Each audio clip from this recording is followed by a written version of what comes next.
go. Thank you, thank you. How much of love was there on the sets when you made this film, playing a snitty character in search of a rich man? Yes, well, luckily I had worked with Whit and Chloe before, so they knew I wasn't really like that. Okay. So you are, in Pride and Prejudice, I think the opening paragraph is, single man in possession of good fortune must be in want of a wife.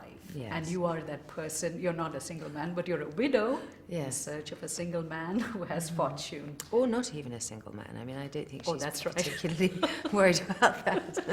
What was the backstory that you created for your character, Lady Susan Vernon? Well, I mean, the thing is, it was really all there. It's a very short epistolary novel, but with so much information in it. And obviously she'd had this husband who was, reasonably wealthy, who she had, had numerous affairs on, and he was obviously fairly malleable and controllable, and was able to have quite a dissipated social life despite him being her husband. And then he rather conveniently died in terms of that sort of thing, but then of course she's in a position where she has to find income somehow, and in that period of time for her that means finding a husband. And it's really, the film sort of sees her kind of, I suppose, doing a sort of wine tasting of men to see who might who might fit that bill. So what kinds of wines did you have in mind when you were this flight of wines? Well, we've got a young, full-bodied Australian. No, I think the thing is that what is Tom Bennett? Oh, Tom Bennett's just heaven. I mean, what kind of wine is he? What's he? I'm not sure if he's a wine. He might be cider. I'm not sure. But I think that she spends the movie really kind of trying on what, it's a difficult one for a woman of that period who wants to be sexually free, sexually liberated, clearly isn't looking for, one relationship, but has to, she's not going to make money any other way or have a secure lifestyle.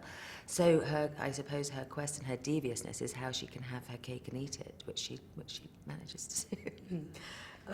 You were introduced, I think, to America through Whit Stillman's movie Last Days of Disco, right? Mm-hmm. But your roots are actually in theatre and Jane Austen. Yes. So what was it like for you to go?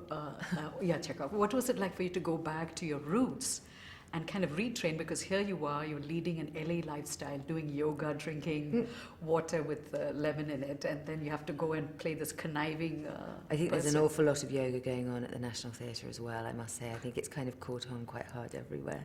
Okay. But I think the thing is, for me, I didn't go to drama school, I went to Oxford, and I had this real sense that I wanted to sort of do an apprenticeship where I wanted to do as many different kinds of things as possible. And so I would do a Chekhov play, or I would do a movie that was in French that was in France, or I would do, something more modern. And then by the time I came to America, I think the perception of me was very much period, dramas and corsets and all that. And so I thought, well, I'd better do something that's got a bit more edge to it. And what I didn't realise is that all of those movies that you do and projects don't have equal weight. I mean, if you've got action figures and, lunchboxes and people dress up as you at Halloween, it carries a slightly different weight than, you playing Emma on television.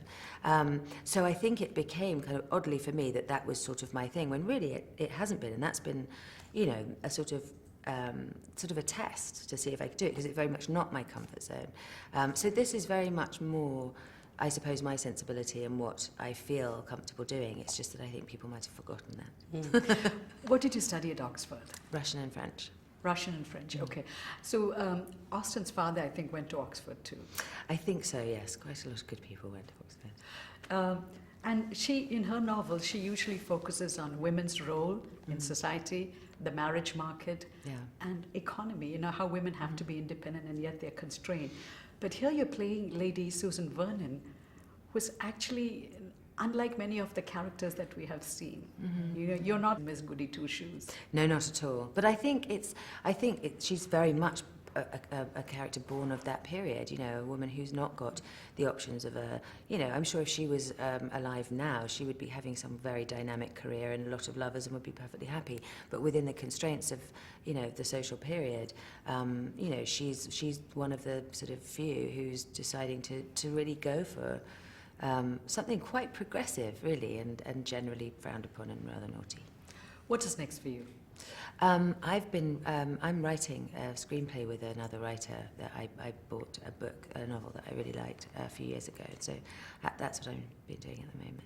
All the best. Thanks. And thank you for talking. Pleasure. Thank you.